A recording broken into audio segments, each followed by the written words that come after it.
Assalamualaikum warahmatullahi wabarakatuh. Perkenalkan, nama saya Nasma Khairia, NPM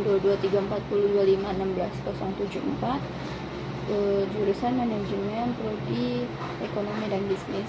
Di sini saya akan mempresentasikan ulangan tengah semester Manajemen Sumber Daya Manusia yang berjudul Kompensasi. Pengertian: kompensasi adalah segala sesuatu yang diterima baik berupa fisik maupun non-fisik. Kompensasi juga berarti seluruh imbalan yang diterima oleh para pekerja atau karyawan atas jasa atau hasil dari pekerjaannya dalam sebuah perusahaan dalam bentuk uang ataupun barang, baik secara langsung maupun tidak langsung.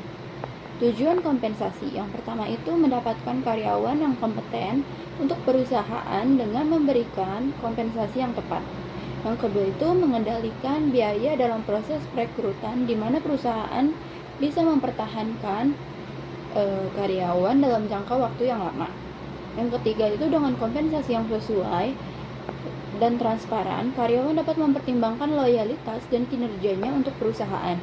Yang keempat, perusahaan pun dapat mempertahankan karyawan terbaiknya tanpa harus berulang-ulang untuk melakukan proses perekrutan, karena banyaknya karyawan yang memilih resign. Nah, selanjutnya itu ada bentuk kompensasi. Yang pertama itu upah atau gaji. Kompensasi utama yang paling dikenal adalah upah atau gaji.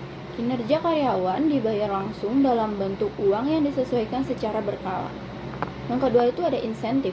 Insentif merupakan tambahan kompensasi yang dibayarkan di luar gaji atau upah yang diberikan.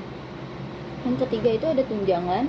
Tunjangan dari perusahaan biasanya meliputi asuransi kesehatan, asuransi ketenagakerjaan, rekreasi karyawan, dan program pensiun. Yang keempat itu ada fasilitas. Fasilitas berkaitan dengan kompensasi yang diterima dalam lingkungan kerja. Jenis-jenis kompensasi. Di sini kompensasi itu dibagi menjadi kompensasi finansial dan kompensasi non-finansial. Kompensasi finansial itu dibagi menjadi dua. Yang pertama secara langsung dan tidak langsung. Yang secara langsung, upah, gaji, dan insentif termasuk ke dalam pengelompokan kompensasi ini, karena karyawan secara langsung memperoleh imbalannya dalam bentuk uang. Yang kedua itu secara tidak langsung. Program kesejahteraan sosial seperti asuransi kesehatan, program pensiun, fasilitas kantor, dan berbagai bentuk cuti seperti cuti hari raya dan cuti tahunan merupakan kompensasi finansial tidak langsung yang diterima oleh karyawan. Yang non-finansial.